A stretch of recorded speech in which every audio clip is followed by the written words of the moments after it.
मुंबई विद्यापीठाच्या विद्यार्थ्यांचे पेपर जे आहेत ते मेरिट ट्रक हीच कंपनी पुन्हा तपासणार आहे। खरं तर यामध्ये खूप घोळ झाल्याचं वारंवार सांगण्यात येत आहे, पण तरी सुद्धा हेच लोक पेपर तपासणार असल्याचं पुन्हा बोललं जात आहे आणि कुलगुरूंच्या तर बरखास्त करण्याची मागणी सुद्धा वारंवार केली जाते। प्रचंड घोळ आणि 18 लाख विद्यार्थ्यांच्या भवितव्याशी खेळ केलेली मेरिट ट्रॅक कंपनी ही पुन्हा एकदा मुंबई विद्यापीठाचे पेपर तपासण्याचं काम करणार आहे।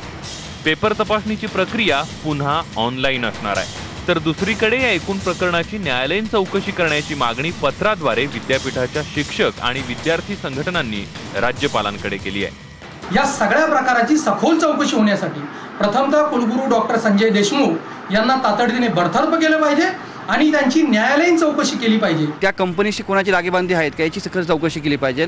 जर ते करणार नसेल तर आमचं आंदोलन तीव्र होईल। इथून पुढे आम्ही मेरिट ट्रॅक कंपनीच्या विरोधात असू। आज सुरुवात केलेली आहे। नोव्हेंबरमध्ये पुन्हा 477 विभागांच्या फर्स्ट सेमिस्टरच्या परीक्षा आहेत। याचा तरी निकाल 45 दिवसांच्या आत लागणार का, की विद्यार्थी आणि पालकांना पुन्हा त्यात जीवघेण्या तणावाचा अनुभव मिळणार, असे अनेक प्रश्न समोर आहेत। दुसरीकडे कुलगुरू संजय देशमुख मात्र पद सोडायला तयार नाहीयेत।